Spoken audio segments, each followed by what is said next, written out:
I wake up in the morning and I want to reach for my phone. But I know that even if I were to crank up the brightness on that phone screen, it's not bright enough to trigger that cortisol spike and for me to be at my most alert and focused throughout the day and to optimize my sleep at night. So what I do is I get out of bed and I go outside.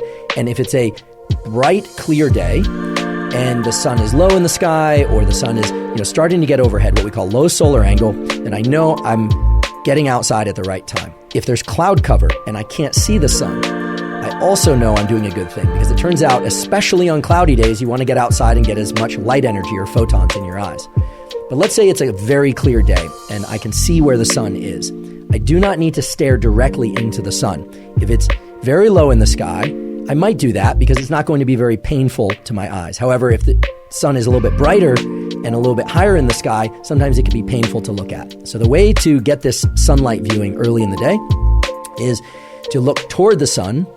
If it's too bright to look at directly, well, then don't do that. You just look toward it, but not directly at it. It's absolutely fine to blink. In fact, I encourage you to blink whenever you feel the impulse to blink. Never look at any light, sunlight or otherwise, that's so bright that it's painful to look at because you can damage your eyes. But for this morning sunlight viewing, it's best to not wear sunglasses. That's right, to not wear sunglasses, at least for this morning sunlight viewing.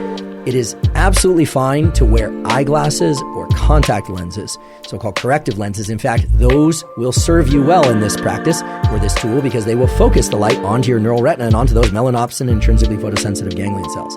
If your eyeglasses or contact lenses have UV protection, that's okay.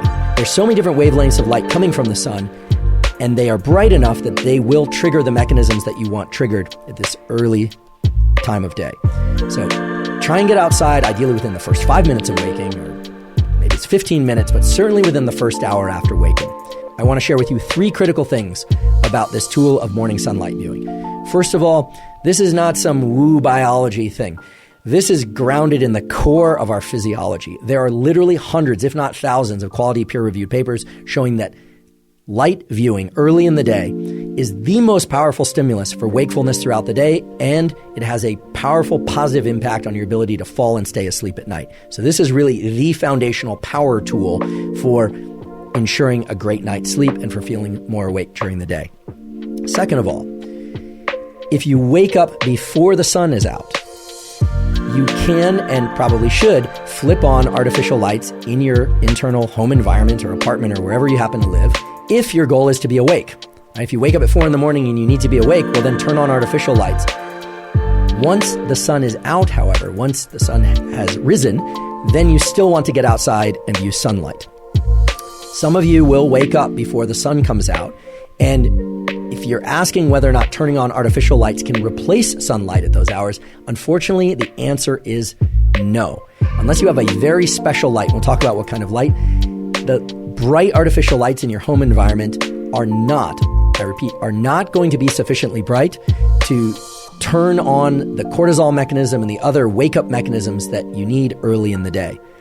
The diabolical twist, however, is that those lights in your home or apartment or even on your phone are bright enough to disrupt your sleep if you look at them too late at night or in the middle of the night.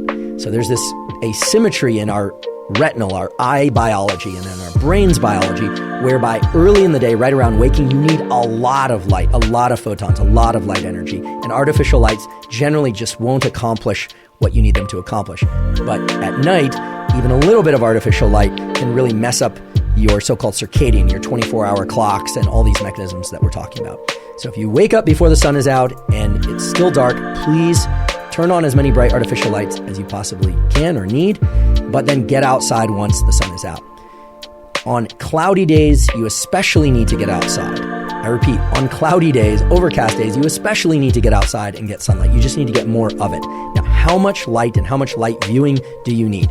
This is going to vary depending on person and place, literally where you live on Earth, whether or not there's a lot of tree cover, whether or not you're somebody who has sensitive eyes or less sensitive eyes. It's really impossible for me to give an absolute prescriptive, but we can give some general guidelines.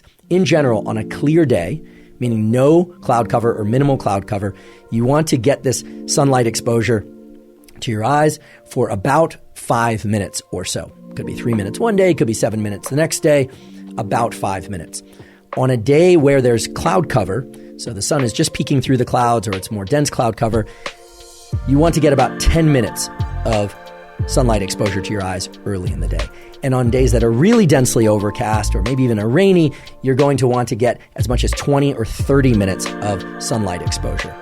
Another key thing is do not forget about, just don't try and get this sunlight exposure through a windshield of a car or a window, whether or not it's tinted or otherwise. It takes far too long. It's simply not going to trigger the relevant mechanisms.